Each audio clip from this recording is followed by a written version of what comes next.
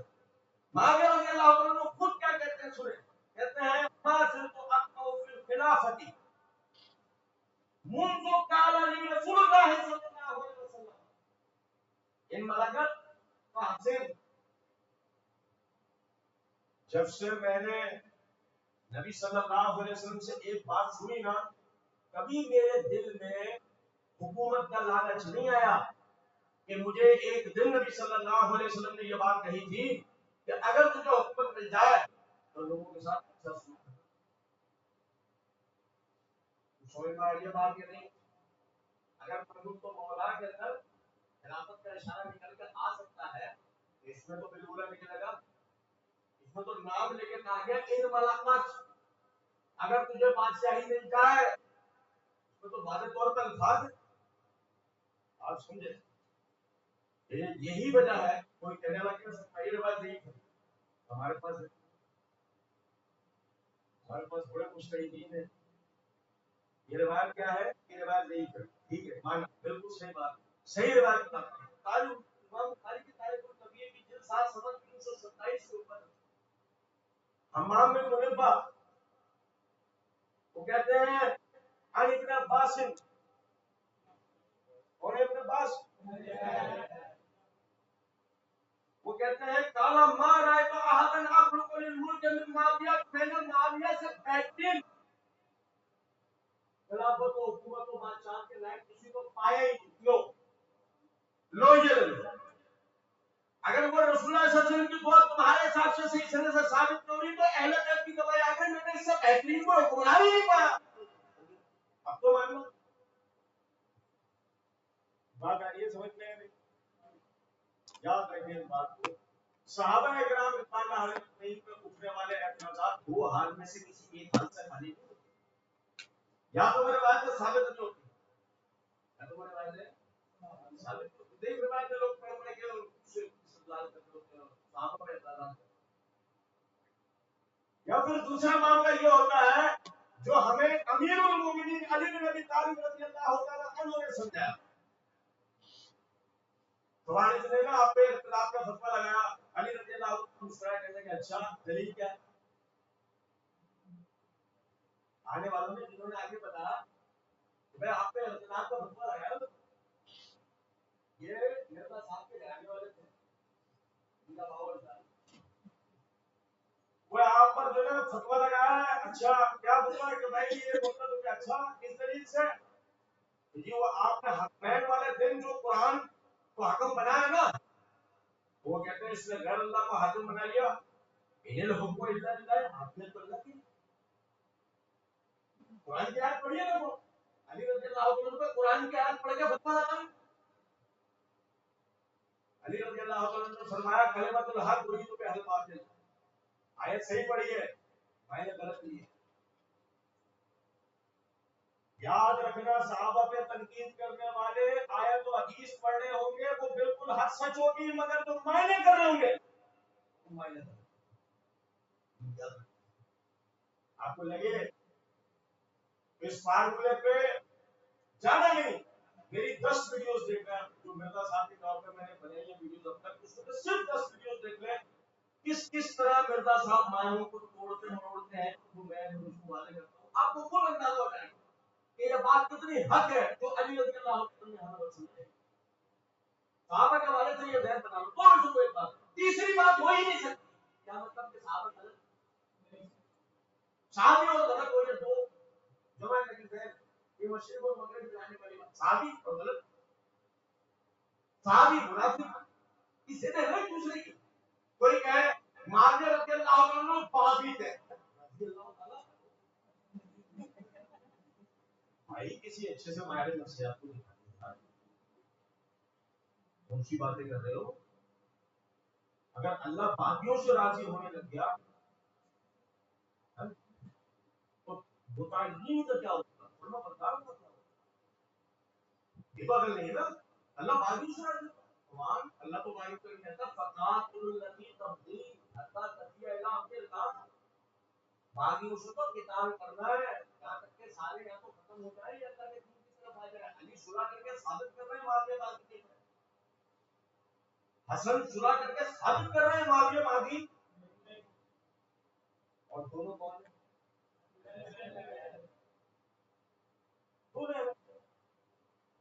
ہاں بس مسئلہ صرف اتنا ہے میرا دین ایران سے ہے، اگر میرا دین ایران سے ہے تو پھر تو کوئی میں پھر تو وہ جو وہاں والے علم کلام ہے وہی سب بیان ہوتا ہے۔ ٹھیک ہے، میں سمجھتا ہوں یہاں تک آپ بھائیوں کے لیے انشاءاللہ بات کافی حد تک کلیئر ہو چکی ہے، ٹائم بہت زیادہ ہوتا ہے، شیخ کو بھی جانا ہے، اس کو یوں کا کام تبدیل کرتے ہیں، پھر سوال جواب کر چکے ہو بھائیوں کا معاملہ ہو چکا ہے۔ وعلیکم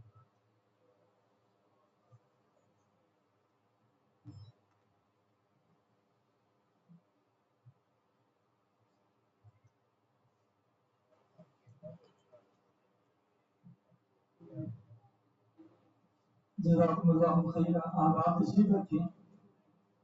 ابھی جن بھائیوں کو کوئی سوال ہے کیونکہ اس سوالات انشاءاللہ تسلی بخش پورے کیے جائیں، پروگرام ہمارا ختم نہیں ہوا،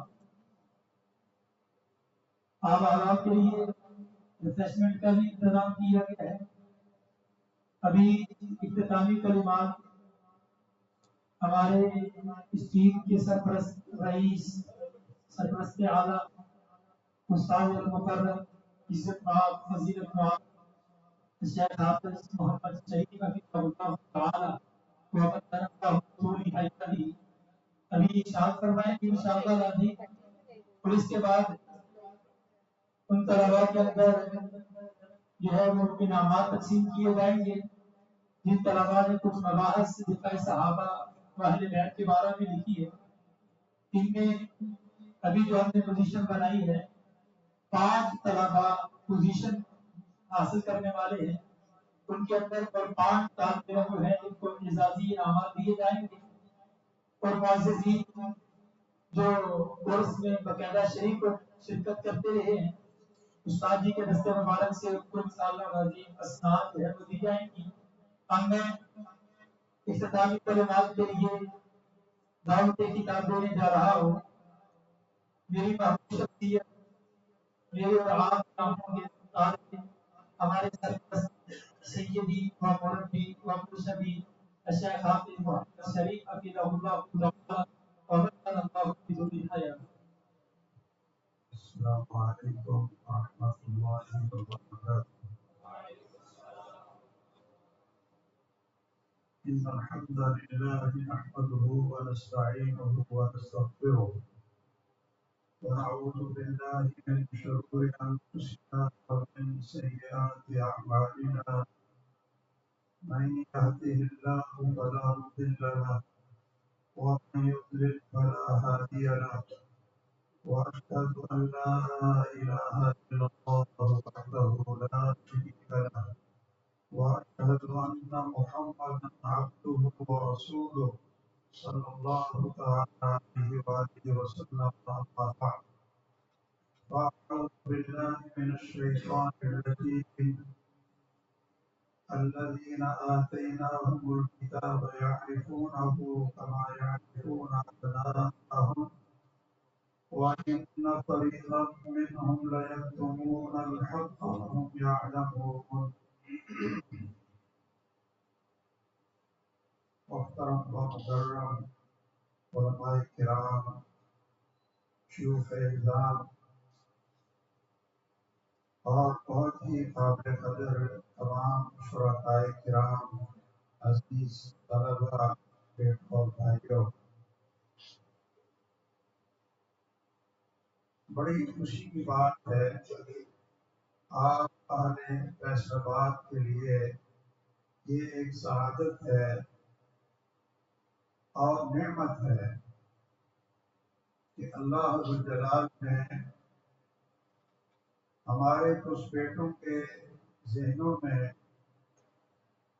جو اب چھوٹے چھوٹے بیٹے ہی نہیں ہیں بلکہ سب اصحاب الفضیلہ اور مدرسین اور بڑے بڑے شیوخ کرام ہیں، اور مدینہ الرسول صلی اللہ تعالی علیہ وسلم میں جامعہ اسلامیہ سے فارغ ہو کر آپ کے شہر میں تعلیم اور تربیت کا کام سر انجام دے رہے.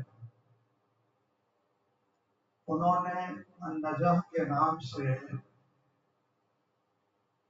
اور اس کے پلیٹ فارم سے نوجوانوں کی تعلیم اور تربیت کا پروگرام بنایا،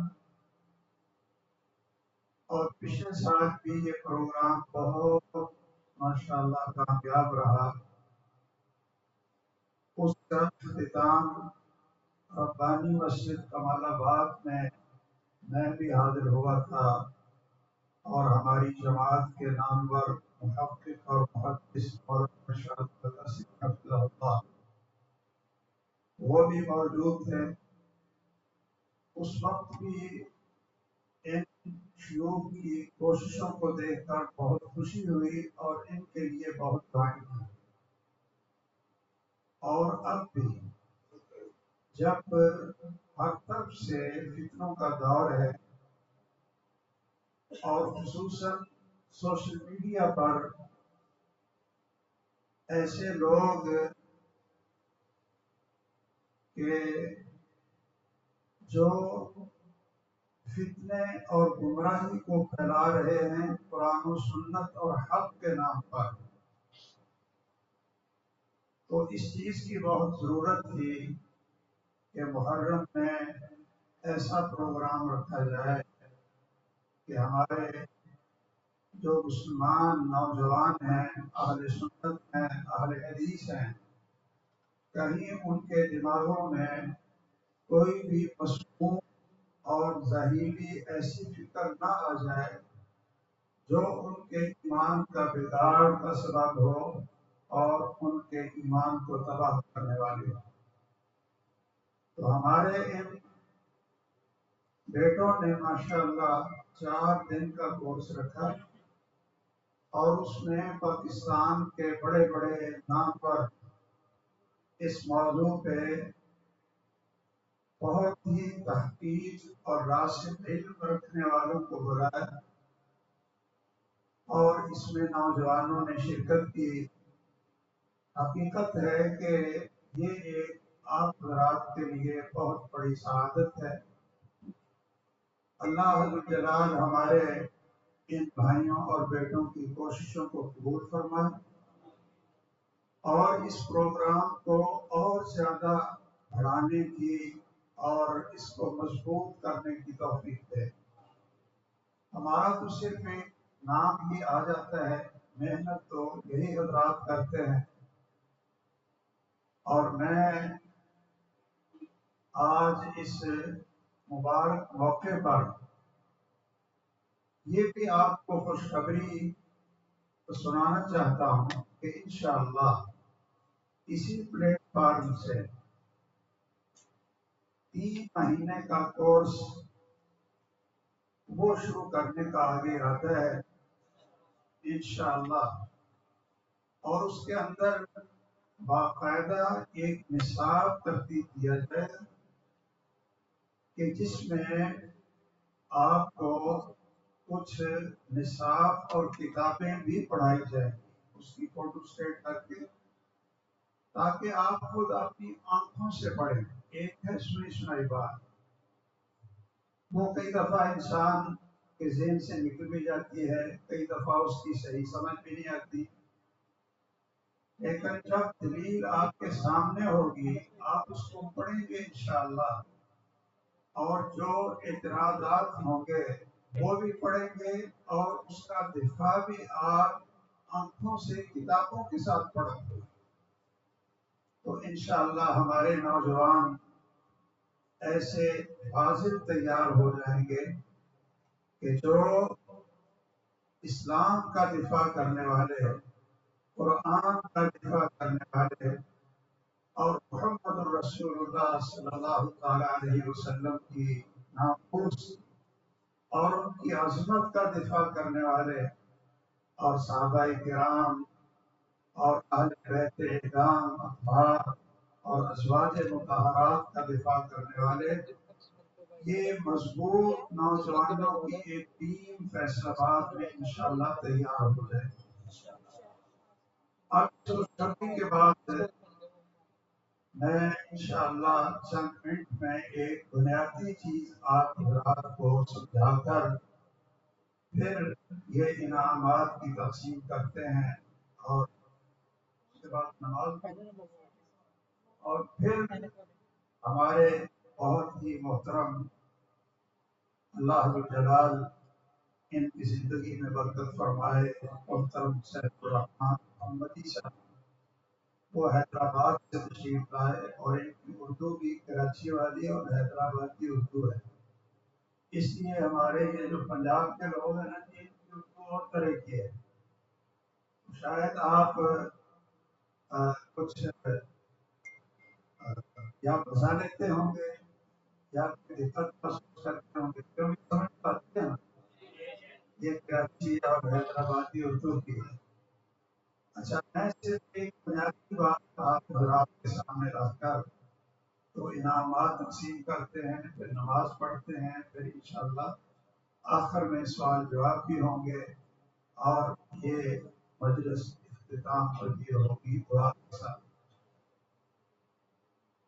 صحابہ کرام، اہل بیت، ازواج مطہرات، وہ سارے کے سارے صحابہ کرام میں ہی آتے ہیں، ان کا دفاع کیوں ضروری ہے، اور ان کے ارد گرد جو بھی شکوک اور شبہات کے جال بنے جا رہے ہیں اس کو توڑنا، اس کو جلانا اور ان کو رد کرنا، یہ کیوں ضروری ہے؟ میں صرف اس بات کی وضاحت کر کے اپنی بات کو ختم کرتا ہوں۔ صحابہ کرام رضی اللہ تعالیٰ عنہ کا دفاع اس لیے ضروری ہے کہ یہ اسلام کا دفاع ہے، ان کا دفاع اس لیے ضروری ہے کہ یہ قرآن اور سنت کا دفاع ہے، بلکہ آپ یہ جملہ یاد رکھ لیں کہ صحابہ کرام رضی اللہ تعالیٰ عنہ کا دفاع اس لیے ضروری ہے کہ ان کے دفاع میں ناموس رسالت اور عظمت مصطفیٰ اور حرمت محمد صلی اللہ تعالیٰ علیہ وسلم اور ان کی عزت کا دفاع ہے۔ کیوں؟ اس لیے کہ یہ قرآن مجید ہمارے پاس کس ذریعے سے آیا؟ یہ صحابہ کرام کے ذریعے سے آیا۔ اگر وہ نعوذ باللہ منافق ہوں، کافر ہوں اور گمراہ ہوں، جھوٹے ہوں، تو پھر ان کے ذریعے جو ہمیں قرآن ملا ہے اس کی حیثیت کیا ہوگی؟ اور اسی طرح رسول اللہ صلی اللہ علیہ وسلم کی تعلیمات اور اسلام کی ساری تعلیمات، یہ ہمیں ان گواہوں کے ذریعے اور کہ انسانوں کے ذریعے ہم تک پہنچی اور آج تک یہ اسی طرح محفوظ ہے جس طرح محمد الرسول اللہ صلی اللہ علیہ وسلم کے دور میں محفوظ تھی۔ یہ بھی ہمارے پاس صحابہ کرام رضی اللہ تعالیٰ عنہ کے ذریعے پہنچی، اور اگر تین کے علاوہ باقی سارے کے سارے مرتد ہوں، نعوذ باللہ کفر نباشر، یا دشمن اسلام ہوں، یا منافق ہوں، یا گمراہ ہوں، یا غاصب ظالم اور قاتل ہوں اہل بیت کے، سیدہ فاطمہ کے، تو پھر یہ اسلام جو ان کے ذریعے ہم تک پہنچا ہے اس کی حیثیت کیا ہوگی۔ اور پھر ذرا یہ جملہ بھی غور سے سنیں کہ اگر یہ شخصیات ایسی ہی تھی، ازواج مطہرات بھی اور اصحاب محمد بھی، جس طرح کے لوگ کہتے ہیں، جس طرح کے ایک گمراہ فرقہ حب اہل بیت کے نام پر اور صرف لوگوں کو دھوکہ دینے کے لیے ان کے تعزیے اور ان کے غم اور شہادت پر غم کے نام پر جو لوگ نظریہ رکھتے ہیں، تو پھر مجھے بتائیے کہ محمد رسول اللہ صلی اللہ علیہ وسلم کی ذات گرامی یہ سب سے بڑا نشانہ بنتی ہے کہ آپ ایک ناکام شخصیت تھے، ناکام استاد تھے، اور جس مشن کے لیے اللہ نے آپ کو بھیجا تھا وہ مشن کامیاب نہیں ہوا۔ اور یہ نظریہ کن کا تھا؟ یہ نظریہ یہودیوں کا تھا۔ آپ پہلے پارے میں تفصیل سے دیکھ سکتے ہیں، دوسرے پارے کے شروع میں بھی، کہ یہودیوں کا یہ ذہن تھا کہ ہماری کتابوں میں جس آخری پیغمبر کی بشارت دی گئی ہے اور اس کی امت کے صفات ذکر کیے گئے ہیں، اور ان کی یہ صرف پہلی کتابوں کے اندر موجود ہے کہ اللہ رب الجلال ان کے ذریعے اپنے دین کو پوری دنیا پر غالب کرے گا، وہ نبی کن سے ہوگا؟ بنو اسرائیل سے، یعنی بنو اسحاق سے ہوگا۔ لیکن ذالک فضل اللہ یؤتیہ من یشاء واللہ یختص برحمتہ من یشاء، یہ اللہ کی مرضی ہے کہ وہ اس شخصیت کا انتخاب بنو اسحاق اور بنو اسرائیل سے کر لے، اور یا پھر ان کے دوسرے بھائی کیا نام ہے؟ بنو اسماعیل، بنو اسماعیل میں سے اس آخری پیغمبر کو اللہ رب الجلال ختم نبوت کا تاج پہنا کر اور پوری دنیا میں اللہ کے کلمے کو بلند کرنے کے لیے اس کا انتخاب کر لے۔ مدینہ میں یہودیوں کے 3 قبائل تھے، بنو قینقاع تھے، بنو نذیر تھے، اور بنو قریظہ تھے۔ یہ 3 قبائل تھے، اور ان میں یہودیوں کے بڑے بڑے علماء تھے، بڑے بڑے علماء تھے، احبار تھے، رہبان تھے، اور یہ لوگ انتظار میں تھے کہ وہ شخصیت آئے گی، ہم اس پر ایمان لائیں گے اور ان کی کتاب کی اور ان کی تصدیق کریں گے، اور ان کے ساتھ مل کر پھر ہم جو ہمارے مدینے میں اوس اور خزرج دشمن ہیں ہم ان کے اوپر فتح حاصل کریں. یہ قرآن مجید میں ہے نا.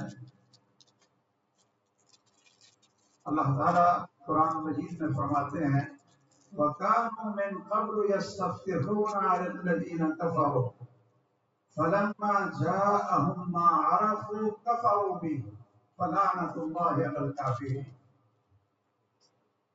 کہ رسول اللہ کے آنے سے پہلے یہ کہتے تھے کہ وہ پیغمبر آئے گا مکہ میں پیدا ہوگا جیسا کہ پہلی کتابوں میں لکھا تھا اور اس کی ہجرت مدینہ میں ہوگی. تو ان کے ساتھ مل کر پھر ہم جو ہمارے اوپر یہ اہل مدینہ اوس اور خزرج اور دوسرے لوگ ظلم کر رہے ہیں ہم ان کے ساتھ مل کر ان کے خلاف جہاد کریں گے اور اپنا بدلہ لیں گے. فلما جاءہم ما عرفوا، اور جب وہ پیغمبر آ گیا وہ کتاب آ گئی جس کو یہ اس طرح پہچانتے تھے جس طرح اپنے بیٹوں کو پہچانتے تھے. اب دل میں حسد کی آگ بڑھتی ہے. حسد کی آگ کہ یہ پیغمبر تو بنو اسرائیل سے ہونا چاہیے تھا، اس لیے کہ یہودی اور عیسائی یہ دونوں ہی بنو اسرائیل سے ہیں نا. کیوں بھائی؟ بنو اسحاق سے. اور جب انہوں نے دیکھا کہ وہ پیغمبر تو بنو اسماعیل میں سے آ گیا فلما جاءہم ما عرفوا کفروا بہ. دوسری جگہ پہ اللہ فرماتے ہیں حسدا من عند انفسہم، حسد کرتے ہوئے جلتے ہوئے تو انہوں نے پہچان کے باوجود محمد رسول اللہ صلی اللہ علیہ وسلم کی رسالت کا انکار کیا، قرآن کا انکار کیا اور یہ کہا کہ نہیں یہ وہ نبی نہیں ہے جس کی بشارت ہماری کتابوں میں تھی. یہ تو غلطی سے جبرائیل ان کے اوپر وحی لے آئے، حالانکہ وہ پیغمبر بنو اسرائیل میں سے آنا تھا اور انہوں نے ان کا انکار کر دیا. اب یہ یہودیوں کی سازش ہے کہ انہوں نے حسد، بغض اور کینے کی وجہ سے محمد رسول اللہ صلی اللہ علیہ وسلم کی نبوت اور رسالت کو تسلیم نہیں کی اور آپ کو ناکام بنانے کے لیے انہوں نے سازشیں کی. آپ کو قتل کرنے کے لیے 2 دفعہ منصوبہ بنایا. ایک دفعہ بنو نذیر نے منصوبہ بنایا، آپ سیرت کی کتابوں میں آپ نے پڑھا ہوگا، اور دوسرا غزوہ احزاب کے موقع پر بنو قریظہ کے یہودیوں نے آپ کے ساتھ بے وفائی اور غداری کر کے مسلمانوں کو اور مسلمانوں کے قائد کو ختم کرنے کی کوشش کی تاکہ ہم ان کا نام و نشان مٹا دیں. لیکن جب اللہ کی مدد ہو، إِن يَنْصُرْكُمُ اللَّهُ فَلَا غَالِبَ لَكُمْ، اب وہ سارے کے سارے ان کو مدینے سے بھی نکلنا پڑا اور آنکھوں سے دیکھا کہ اسلام صرف جزیرہ عرب میں نہیں بلکہ جیسا کہ آپ سن رہے تھے کہ جتنے بر اعظم تھے یہ ہندوستان تک، افریقہ تک، لیبیا، مغرب تک، اس پورے علاقے میں کیسر اور کسرا کے تاج اور کنگرے الٹے اور اللہ جلال نے اس محمد صلی اللہ تعالی علیہ وسلم کے شاگردوں کو اور ان کے اصحاب کے ذریعے اللہ نے پوری دنیا میں لا الہ الا اللہ محمد رسول اللہ کا جھنڈا لہرایا. اب یہودیوں نے یہ سوچا 2 سازشیں، یہودی سازش اور مجوسی سازشیں، یہ اکٹھی ہو گئی کہ ہم یہ ثابت کریں گے کہ یہ وہ پیغمبر ہی نہیں اور یہ ناکام شخص ہے نہ یہ توحید پھیلا سکے، نہ یہ اسلام پھیلا سکے، اور نہ اللہ ذوالجلال کی وحی اور اللہ کے پیغام کو دنیا تک پہنچا سکے، بلکہ جو کچھ انہوں نے تیار کیا ان کی حیثیت کیا ہے یہ اب آپ ان کی زبان میں سنیں، مجوسیوں کی زبان میں۔ اور عبداللہ بن سبا جو اصل میں یہودی تھا لیکن اسلام کا لبادہ اوڑھ کر اس نے جو فکر دی اور مجوسیوں کے ذریعے اس امت مسلمہ کا عظیم لیڈر جس کو مانگ کر اللہ ذوالجلال سے محمد رسول اللہ صلی اللہ علیہ وسلم نے لیا تھا، سیدنا عمر بن خطاب رضی اللہ تعالیٰ عنہ، ان کو مجوسیوں کے ذریعے شہید کروایا گیا مسجد کے اندر۔ اور یہ یہودیوں نے اسلام کا لبادہ اوڑھ کر اب ایسی فکر پیدا کی کہ یہ شخص تو بالکل ناکام ہے۔ ویسے بھی آپ سوچیں کہ جو شخص اور جو معلم، جو خاتم النبیین، انہوں نے 13 سال مکہ میں محنت کی ہو اور 10 سال مدینہ میں محنت کی ہو۔ میرا خیال ہے ہمارے مولانا یونس فرید صاحب پڑھاتے رہے اسکول میں 25 سال ماشاء اللہ۔ ایک ٹیچر ہے، وہ 13 سال مکہ میں پڑھائے، اللہ کی رہنمائی میں پڑھائے، فرشتے کی رہنمائی میں پڑھائے، اور سب لوگوں سے چن کر اللہ نے ان کو رسول رحمت بنایا ہو، اور اللہ نے ساری مخلوق سے چن چن کر ان کو ذہین فتین شاگرد دیے ہوں۔ اب وہ 23 سال تک، آپ 23 سال پڑھاتے رہے، وہ 23 سال تک صحابہ کو پڑھائے، لیکن نتیجہ کیا نکلے یہ ذرا غور سے سننا۔ نتیجہ کیا نکلے کہ حجۃ الوداع میں 1,24,000، اور اس کی ایک روایت ہے ابو ذرا کی رحمہ اللہ 1,44,000 وہ آپ کے صحابہ بن جائیں۔ السابقون الاولون کا ترجمہ آپ سن رہے تھے، وہ اصحاب محمد بن جائیں، ازواج مطہرات بن جائیں، آل محمد بن جائیں۔ لیکن جب امتحان کا وقت آئے تو سارے کے سارے فیل ہو جائیں، 1,24,000 یا 44,000 میں اور صرف 3 پاس ہوں تو وہ ٹیچر نکما، نالائق، یا اس کو لائق سمجھیں گے، اور جو پرنسپل ہے وہ مولانا یونس صاحب کو کلاس سے فارغ کرے گا کہ نہیں کرے گا؟ کارکردگی چیک کی جاتی ہے نا۔ اب اس شخص کی نعوذ باللہ ہم تو کہتے ہیں کہ یہ کامیاب تھے، واللہ ما رأیت معلما احسن منہ قط لا قبلہ ولا بعدہ۔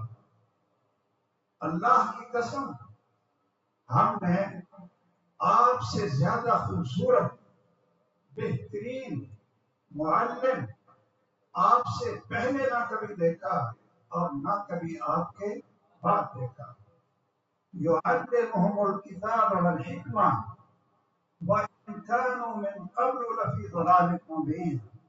اللہ فرماتے ہیں کہ اس معلم نے تلاوت بھی کی اور قرآن و سنت کی تعلیم بھی دی، تزکیہ بھی کیا، اور ان لوگوں کو ہدایت پر لائے جبکہ یہ لوگ اس سے پہلے واضح گمراہی میں تھے۔ اب اللہ نے تو ان کو کامیاب سرٹیفکیٹ دیا إذا جاء نصر الله والفتح ورأيت الناس يدخلون في دين الله أفواجا. اور ان کے شاگردوں کا بھی دفاع کیا صحابہ محمد کا پورے قرآن مجید میں. لیکن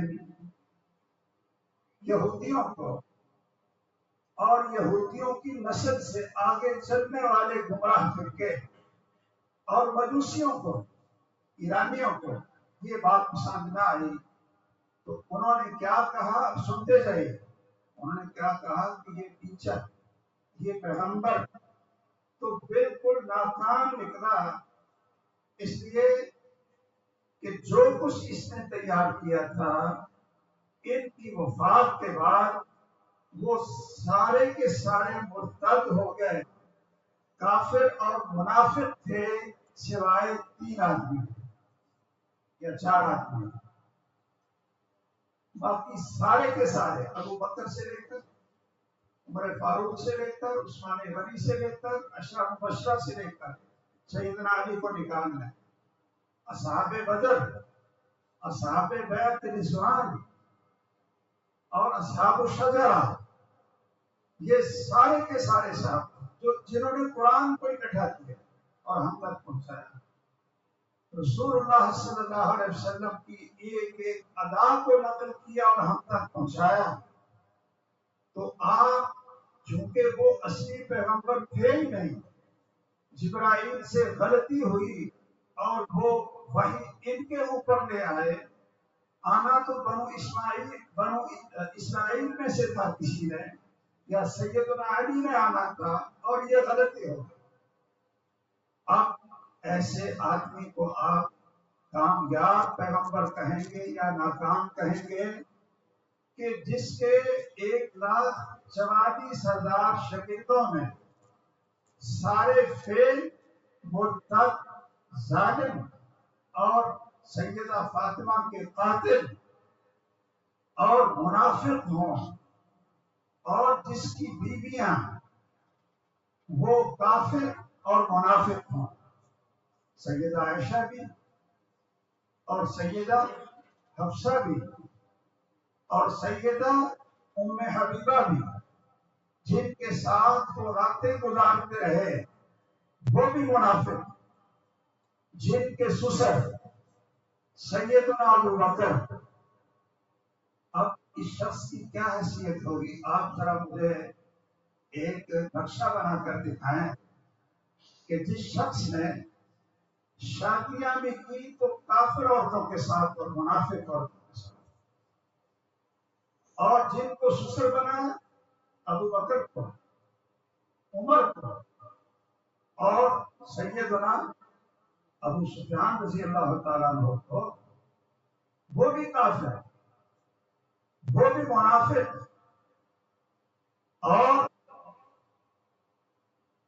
انہوں نے جو کتاب لوگوں کو سکھائی، ان لوگوں نے اس کتاب کے اندر بھی تحریف کر دی، اس کتاب کے اندر بھی تحریف کر دی اور سیدہ فاطمہ کو قتل کیا. اور جن کے سارے بھی منافق اور غیر مسلم، بلکہ شیخ الاسلام ابن تیمیہ نے لکھا ہے اب اس سے بڑی ناموس رسالت کی توہین اور عظمت مصطفیٰ کی گستاخی اور کرامت محمد صلی اللہ تعالی علیہ وسلم کی عزت پر حملہ اور ان کی رسالت پر حملہ، اس سے بڑا اور کیا ہو سکتا ہے کہ کوئی بدبخت یہ بھی کہے کہ اتنی دیر تک محمد صلی اللہ علیہ وسلم جنت میں نہیں جائیں گے جب تک ان کی شرمگاہ کو جہنم کی آگ میں ڈال کر صاف نہیں کیا جائے گا، اس لیے کہ وہ عائشہ اور حفصہ کے ساتھ راتیں گزارتے تھے. شیخ الاسلام ابن تیمیہ رحمہ اللہ 27ویں جلد فتاوی ابن تیمیہ کی صفحہ اس وقت میرے ذہن میں نہیں ہے، میں مناظر نہیں ہوں. ہمارے شیخ صاحب کو کہتے ہیں نا جی انٹرنیشنل، وہ کیا جی انٹرنیشنل نمبر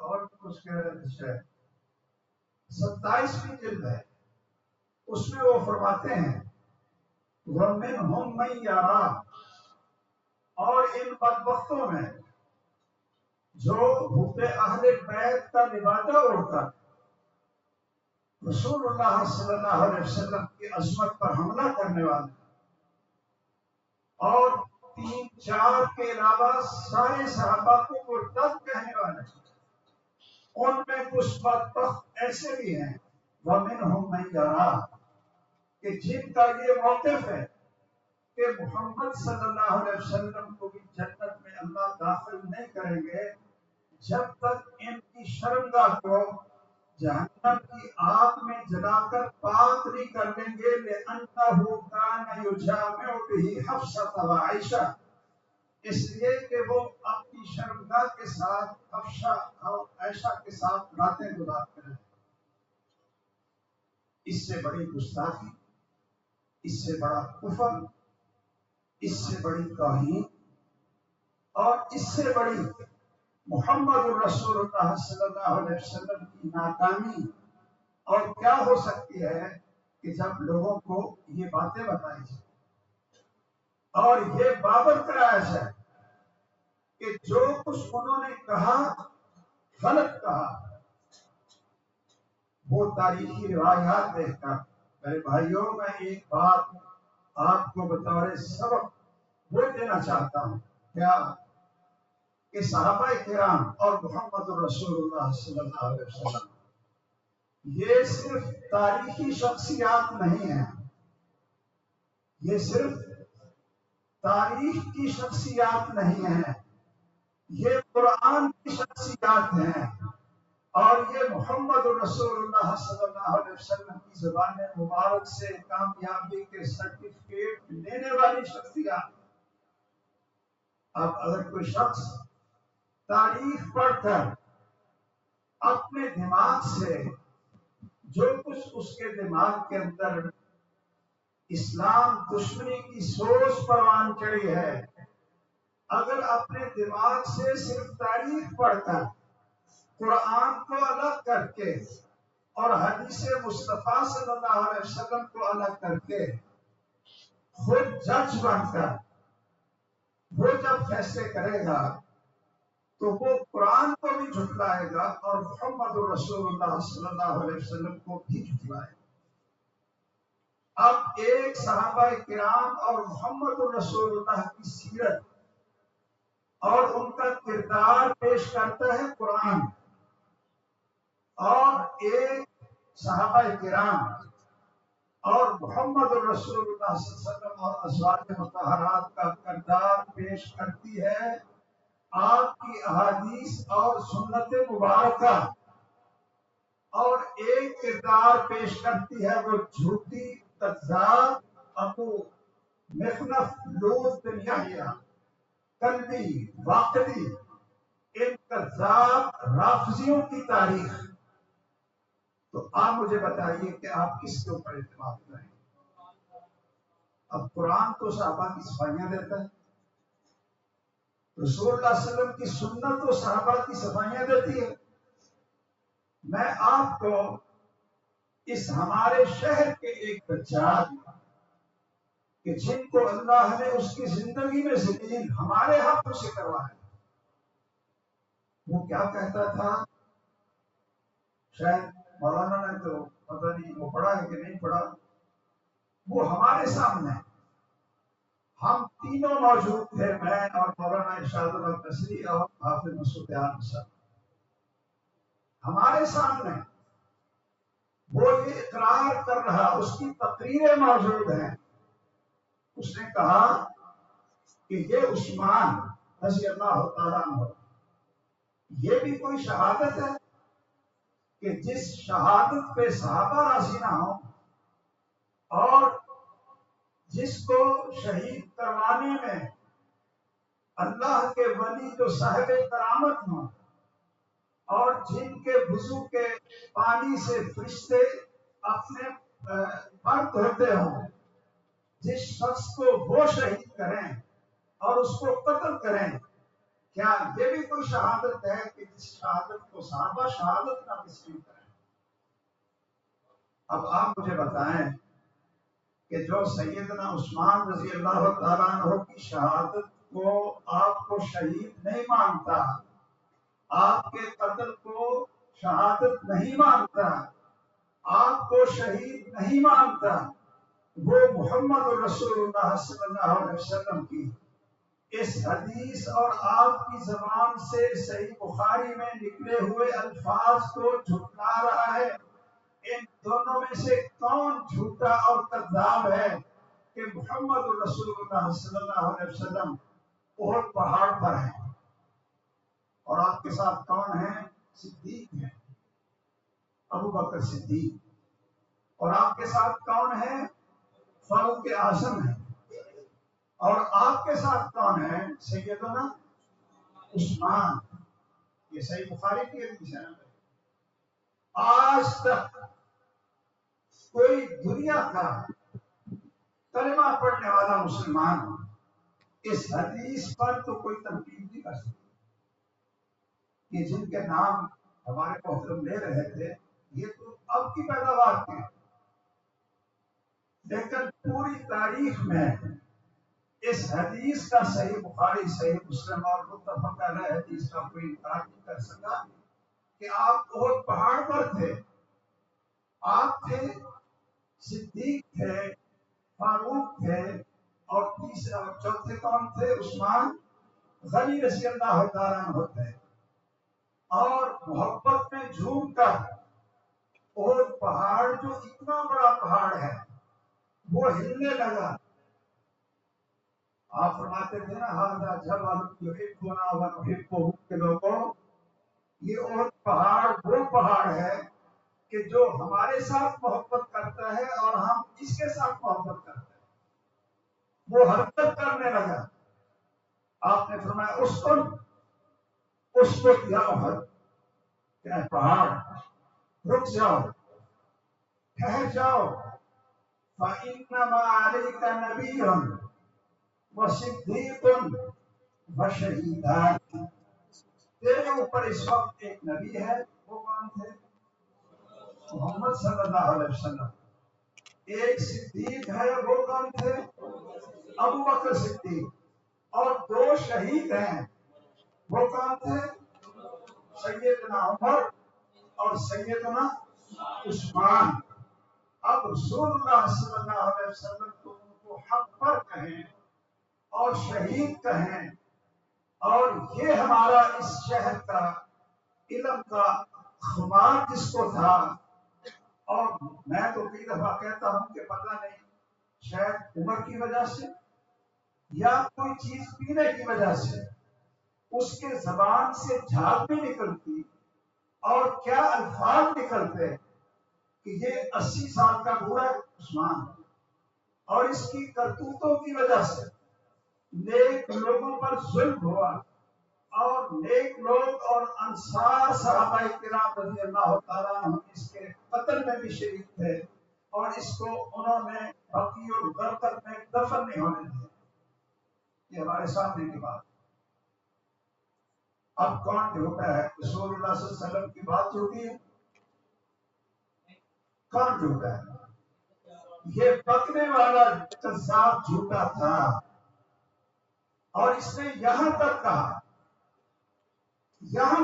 میرے بھائیوں، بہت بڑی ایک لسٹ، میں ایک کلپ سن رہا تھا، ہم تو چونکہ اس میدان کے آدمی نہیں ہیں، ہم پڑھنے پڑھانے والے ہیں، اور زیادہ کبھی ان چیزوں کو ہم نہ سنتے ہیں اور نہ اس پر کوئی دیکھتے ہیں، لیکن ہمیں پاؤں سے لے کر سر تک آگ لگ جاتی ہے ایسی زبان استعمال کرنے پر۔